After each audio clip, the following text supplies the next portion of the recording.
তেল চুপচুপ করে খেতে হবে, তাহলে তো মজা। আমরা তো এইভাবেই খাই মা, শরীর স্বাস্থ্য ভালো রাখার জন্য। তাই নাকি আব্বা? তাহলে এই গল্পটা আপনার শুনতেই হবে। শুন আম্মু, আপনি শুনলেন, তুমিও শোনো। খুবই ইন্টারেস্টিং একটা ঘটনা। আমার বান্ধবী লাইজু, ওর বাবা সারাটা জীবন ধরে সবকিছু একদম টাইমলি করছে। টাইমলি ঘুমানো, টাইমলি হাঁটা, টাইমলি খাওয়া, ইভেন সে যাই খেয়েছে সবকিছু একদম থাকে না যে অয়েল ফ্রি। মানে লাইফটাকে এত দারুণ ভাবে মেনটেন করছে যে খাওয়ার ক্ষেত্রে এক বিন্দু কখনো ছাড় দেয় নাই। মাগা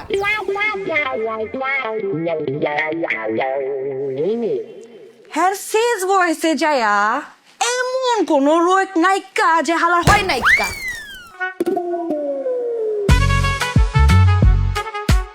একেবারে সব রোগ তার শরীরের মধ্যে হাইন্দা গেছে। হ্যাঁ পরে মরা লাগে, হ্যাঁ হ্যাঁ সব পোলাপেন করে ডাইকা কয়ে গেছে যে জিন্দিগি তার যাই করছ আপনারা কোনোদিন কষ্ট দিবি না। আজকে থেকে তোরা দিল খুশ করে খাবি, খাওয়ার মধ্যে কোনোদিন কোনো রকমের কম্প্রোমাইজ করা যাবো না। তাহলে আব্বু এখন আপনি বলেন, এই যে মোরাল অফ দ্য স্টোরি আমরা কি বুঝলাম? কি বুঝলাম মা? এই যে আমরা মাংস মাছ যা রান্না করি সেটাকে সেভাবে করেই রান্না করতে হবে।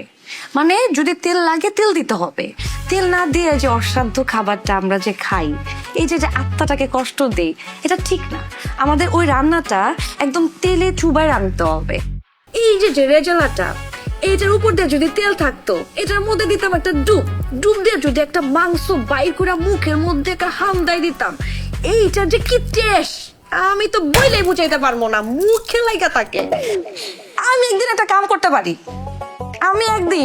আমি নিজের হাতে মাংসের রেজালা রাইন্দা যে কোনো একদিন খাম। আমার হাতের মাংসের রেজালা এত মজা, এত মজা।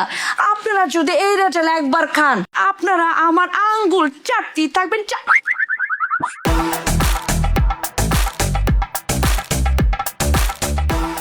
আমার জামাই চাটলে হলো আপনার।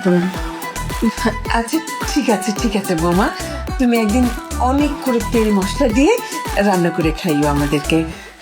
এখন সবাই খাও, খেতে শুরু করো। হ্যাঁ হ্যাঁ হ্যাঁ সেটাই, খান খান নামু। এই যে আমি আপনাকে বেড়ে দিচ্ছি। এই যে আরে আল্লাহ, কারে যে বিয়ে করছি, আদৌ কি ঠিক করলাম কিনা কে জানে। আমারে খালি একবার পাই।